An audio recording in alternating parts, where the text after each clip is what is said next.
So, yesterday I noticed Merle in a Discord full of a group of old people, or not old people, a group of people I used to know.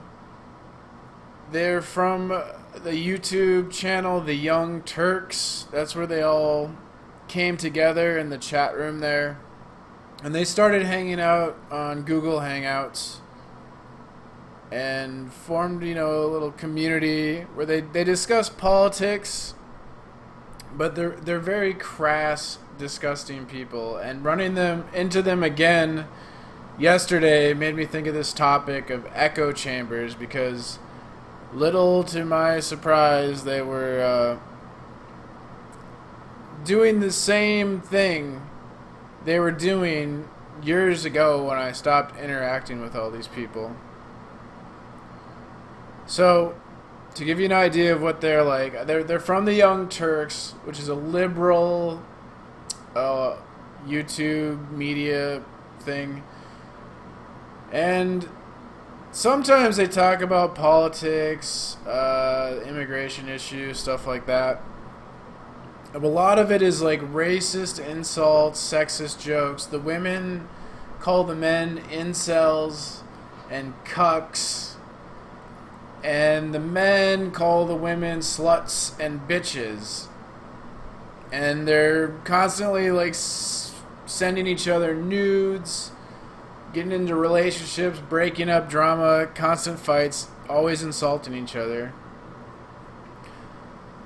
Around the time when I was hanging out with them, this one of the characters, Big L, is friends with a guy named Al, and this woman Kayla had sent Al nude pictures, and then Big L and Kayla got into a fight over God knows what.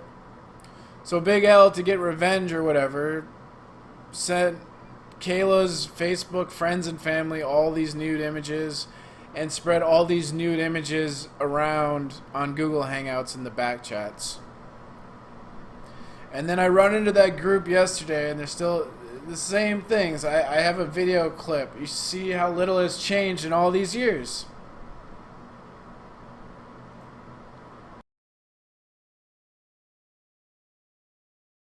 What? Oh What shit. nude? Well, it wasn't my nudes. I mean, come on, guys. Who's nude? Just random pictures of women. Did you show him my monster cock? No, Months. Heavy weapons, nigga. It's I a still have bad. nightmares. Okay, Heavy sorry. weapons. Sorry, Sia. Like your cock almost hit the floor. Like what the fuck? Donkey dick.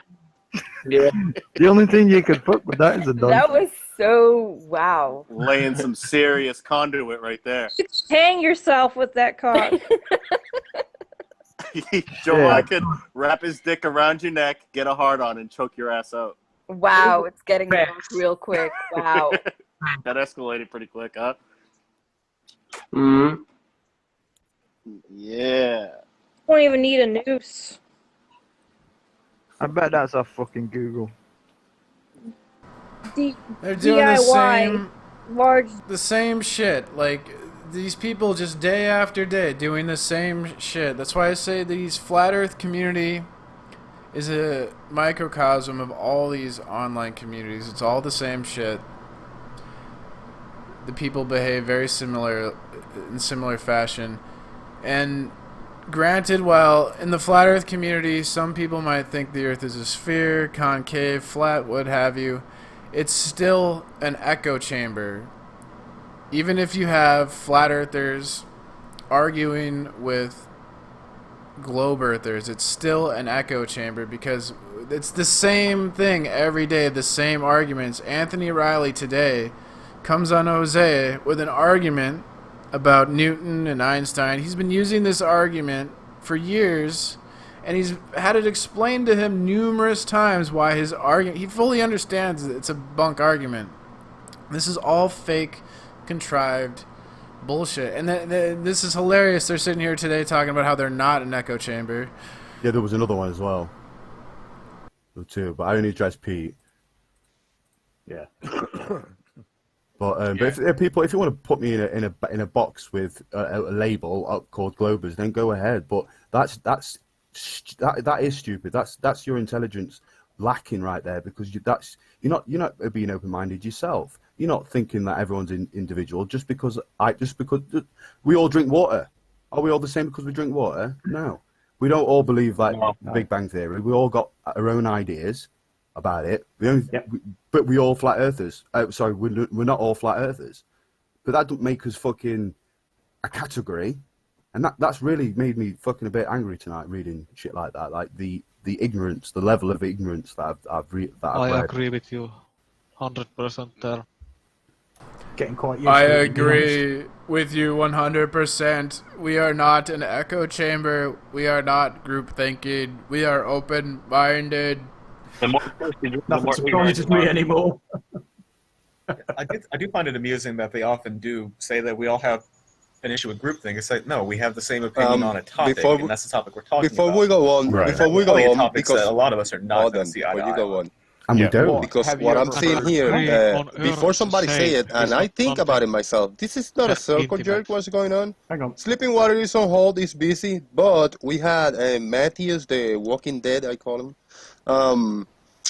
He came in hot, insulting, and I today don't feel like having a shit show in that level. I don't want just somebody just destroying a hangout like a person like him. So I'd rather have these guys having a nice conversation, having a laugh, until we get a discussion going. It will happen, so hang in there.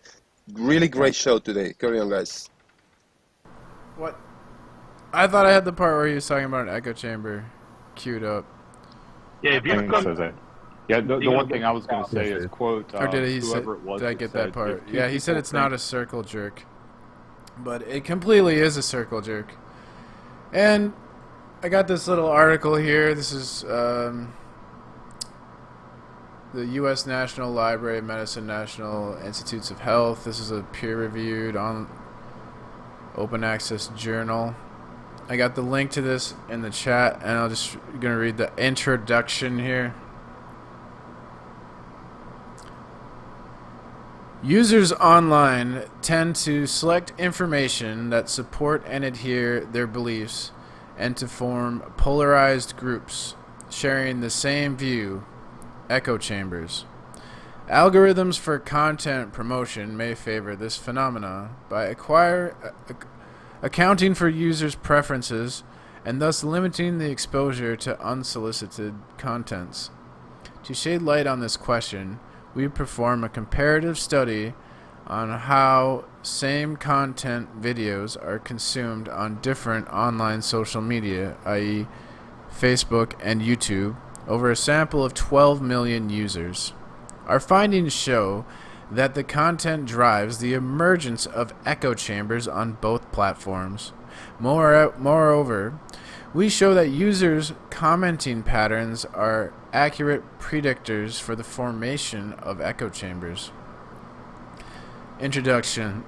The diffusion of social media caused a shift of paradigm in the creation and consumption of information. We passed from a mediated by journalists to a more disintermediated selection process, meaning the media used to dictate to us what information we got. We just had to watch TV passively, but now with the internet we can actively search and select the information we want, removing the intermediary of the media, I guess, selecting the information for us. So continuing here. Such disintermediation elicits the tendencies of the users to A. Select information adhering to their system of beliefs, i.e. confirmation bias, and B. To form groups of like-minded people where they polarize their view, i.e. echo chambers. Polarized communities emerge around diverse and heterogeneous narratives, often reflecting extreme disagreement with respect to the mainstream news and recommended practices. The emergence of polarization in online environments might reduce viewpoint heterogeneity, which has long been viewed as an important component of democratic societies. So this phenomena of the social media echo chambers is a threat to democratic societies, as we're seeing here. And confirmation bias has been shown to play a pivotal role in the diffusion of rumors online. However, on social media, different algorithms foster personalized contents according to the user tastes, i.e., they show users viewpoints that they already agree with. The role of these algorithms in influencing and the emergence of echo chambers is still a matter of debate. Indeed, little is known about the factors affecting the algorithm's outcomes. Facebook promotes posts according to the newsfeed algorithm. That helps users to see more stories from friends they interact with the most, and the number of comments and likes a post receives, and what kind of story it is. Example, photo, video, status update, can also make a post more likely to appear. Conversely, YouTube promotes videos through watch time, which prioritizes videos that lead to a longer overall viewing session over those that receive more clicks. Not much is known about the role of cognitive factors in driving users to aggregate in echo chambers supporting their preferred narrative.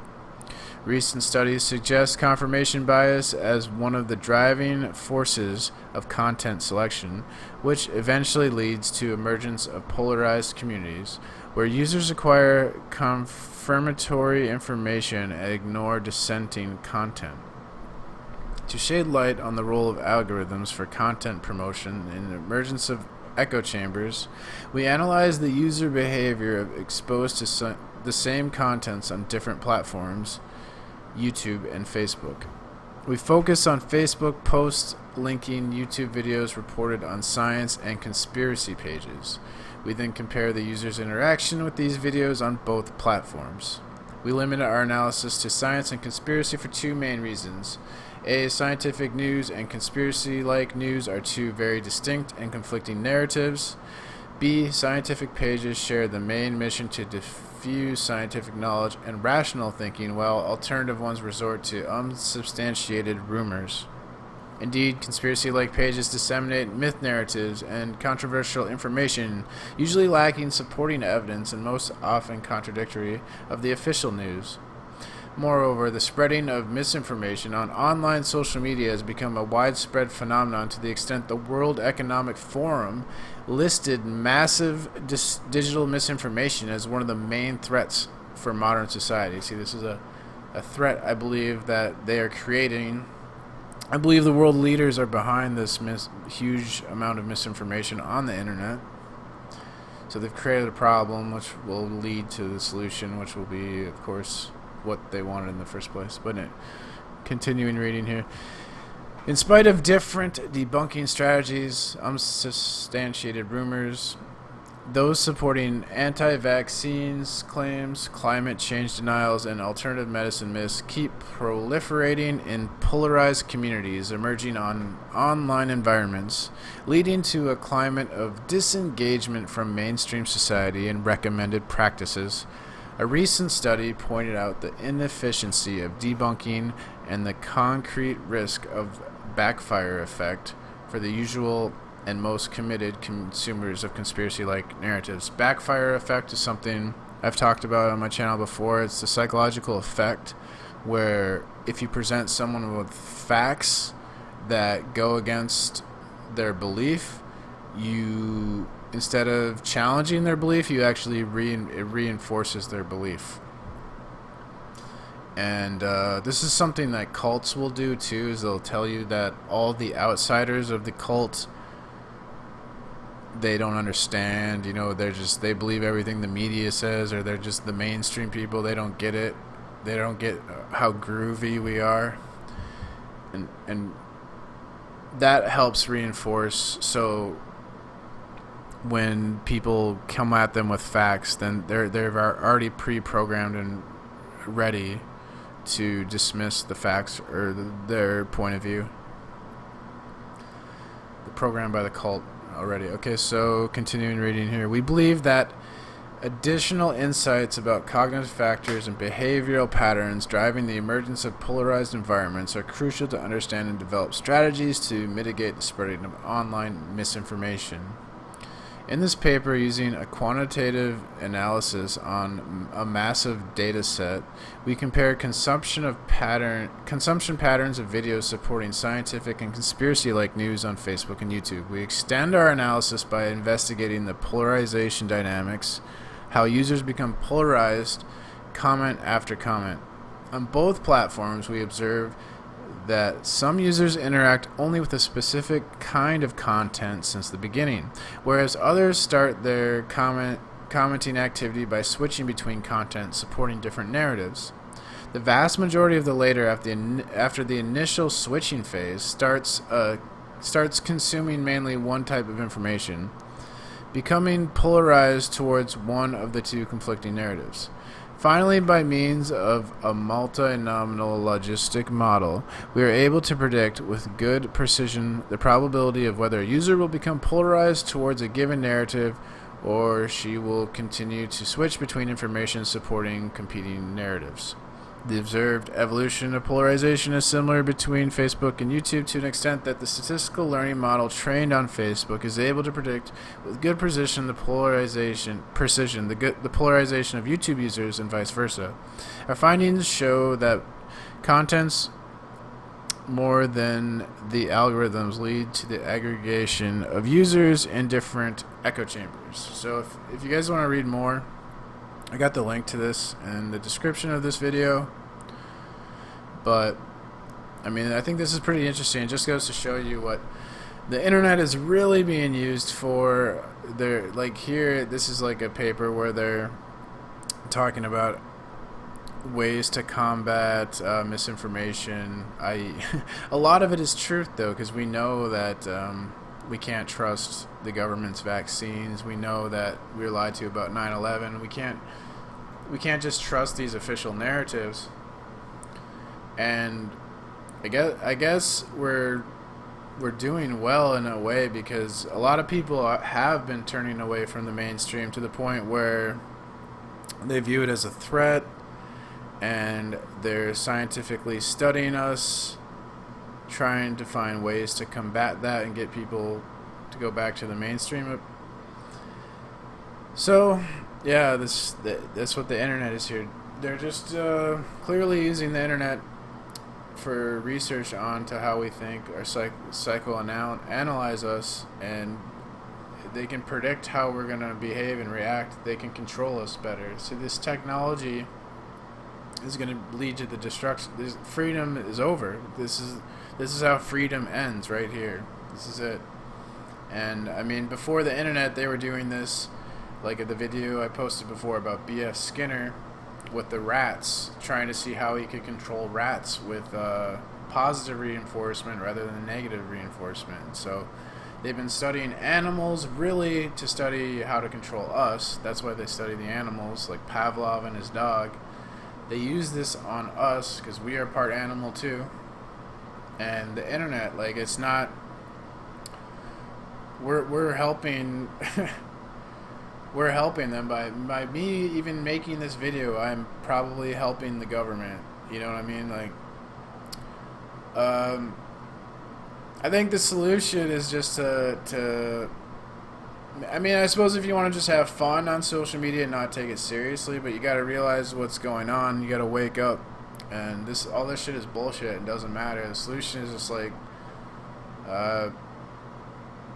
go outside and enjoy the simple things in life. Forget all this. All this shit is fake. All this online shit is fake, and you get wrapped up in this fantasy, and you think it's real. And we need to focus on things we need to focus on reality. Leave all this fake shit behind for all these people. The majority of people are going to want to believe this fantasy, and they're going to want to be lied to, and they're going to want to believe these lies, and you're just going to have to leave them to their echo chambers and go out in the jungle and become a wild man.